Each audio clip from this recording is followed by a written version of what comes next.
Yo soy Adriana Yandel Espinosa Panoso y voy a hablar sobre esta primera parte, sobre la epigenética conductual.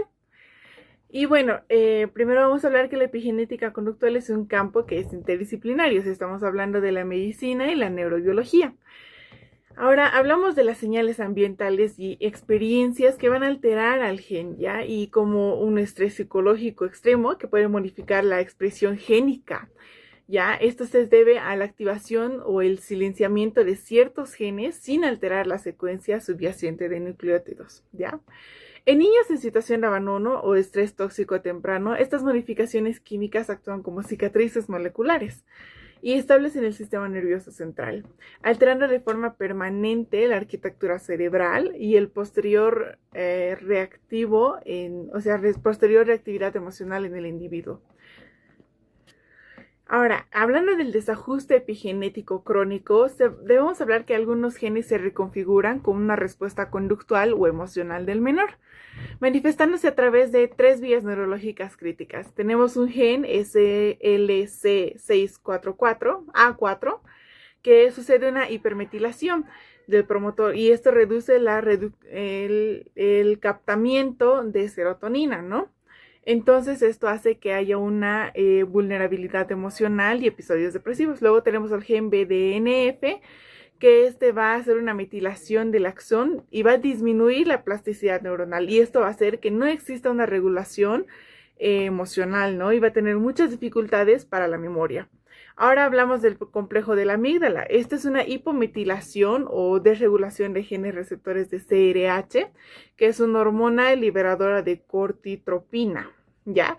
En este caso va a haber con muchos estímulos, o sea, la persona va a estar con muchos estímulos neutros como amenazas y va a generar muchos estados de hipervigilancia o agresividad, impulsividad o congelamiento. O sea, en este caso habría demasiado estrés en tu cuerpo porque estarías en constante alerta. A eso se refiere. Y bueno, le doy la siguiente parte a mi compañero. Continuando con la presentación, me presento. Mi nombre es José Ignacio David Pérez Sandoval y hoy vamos a hablar sobre la formulación del problema genómico social. En la presente investigación se sitúa en este quiebre de paradigma y plantea una interrogante científica crucial para la salud pública. ¿De qué manera influye la epigenética conductual en el desarrollo emocional y cognitivo de niños expuestos a la situación de abandono parental en el centro urbano de la ciudad de La Paz? Bueno, en este estudio no se limita a describir la disfuncionalidad social, sino que busca desvelar el eslabón molecular intracelular subyacente.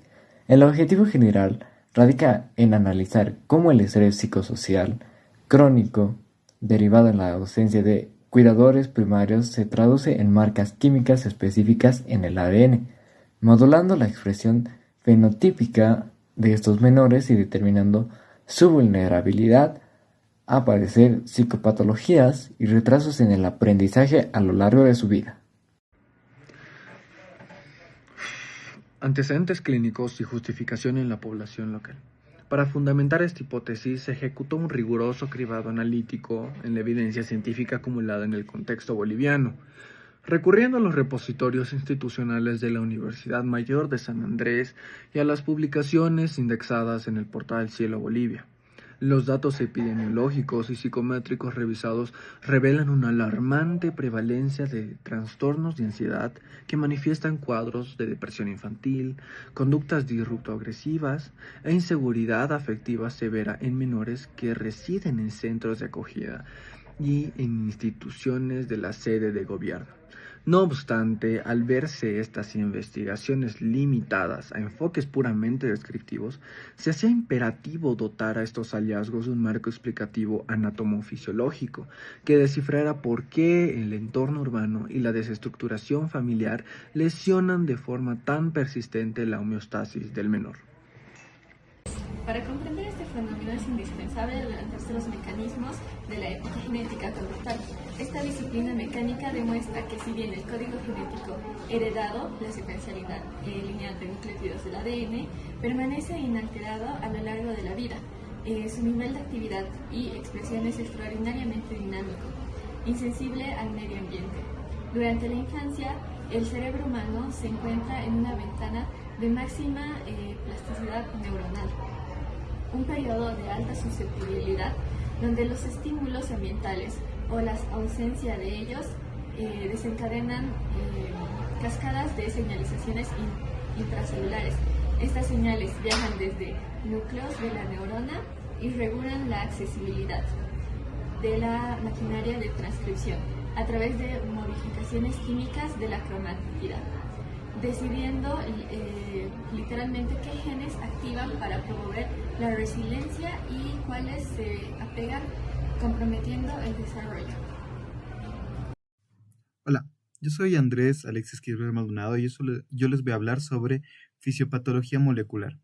El epicentro molecular de esta investigación se localiza en un locus genético crítico, el gen NR13C1, ubicado en el cromosoma 5, el cual codifica el receptor de glucocorticoides en el sistema nervioso central con una alta densidad en las estructuras límbicas y corticales.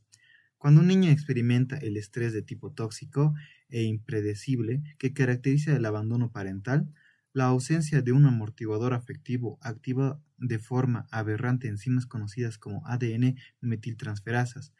Estas enzimas catalizan la adición covalente de grupos metilo en las islas CpG situadas en la región promotora del gen NR13C1. Este proceso de hipermetilación de ADN genera un impedimento etírico que bloquea la unión de factores de transcripción esenciales, lo cual resulta en un silenciamiento genético y en un... Mi nombre es María Clara Roqui Parcandia, soy del grupo F2 y continuando con el análisis de los efectos biológicos del abandono infantil, en esta sección explicaré cómo las modificaciones epigenéticas afectan el funcionamiento del eje hipotálamo-hipófisis adrenal, encargado de regular la respuesta al estrés. Las consecuencias de este bloqueo genético se manifiestan como una desregulación de este sistema neuroendocrino. En condiciones normales ante una amenaza, el hipotálamo libera hormona liberadora de corticotropina, la cual estimula la liberación del ACTH. Esta hormona induce a las glándulas suprarrenales a secretar el cortisol, la principal hormona del estrés, y posteriormente el cortisol regresa al cerebro y al unirse a los receptores codificados por el gen NR3C1 en el hipocampo, activa un mecanismo que frena la respuesta al estrés.